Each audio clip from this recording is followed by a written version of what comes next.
C'est vraiment de casser en fait les barrières. C'est quand même un pays, on le sait, qui est extrêmement hiérarchisé, avec les castes, même si elles n'existent plus officiellement, dans les faits ça existe, et ça reste très très puissant.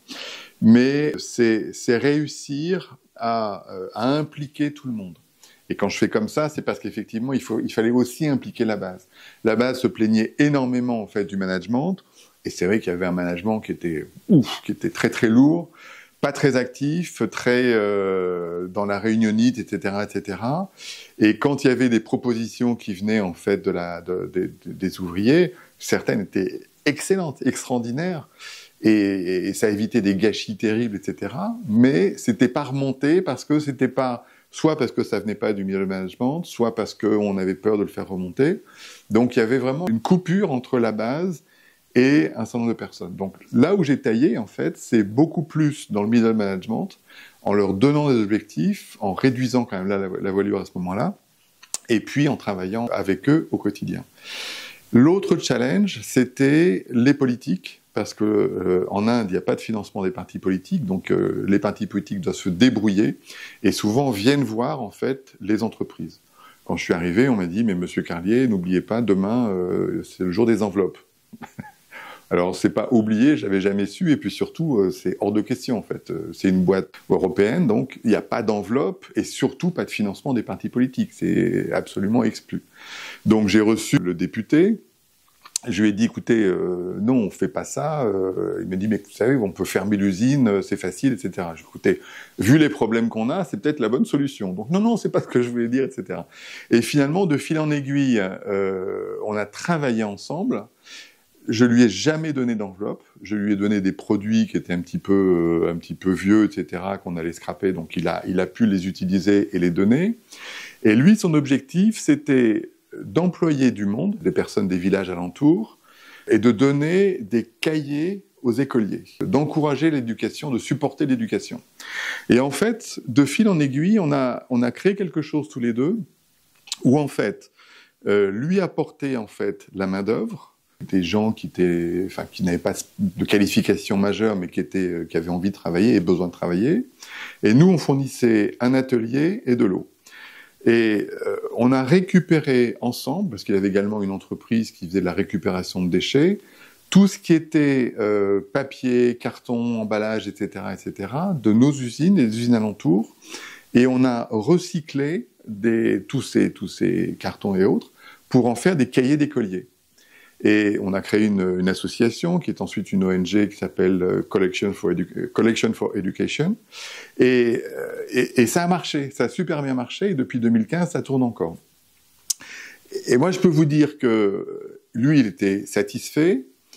Nous, en termes d'entreprise, c'était génial parce qu'en fait, on n'avait plus ces problèmes et ces risques de corruption. Alors, depuis que je suis parti, je ne sais pas trop comment ça a évolué, mais je sais que cette association, cette ONG tient toujours. Mais ce que je peux vous dire aussi, c'est que quand vous apportez une centaine ou un millier de cahiers à des gamins, ils ont un sourire mais extraordinaire. Et ça vaut bien plus que tous les stock options qu'on peut avoir en fait.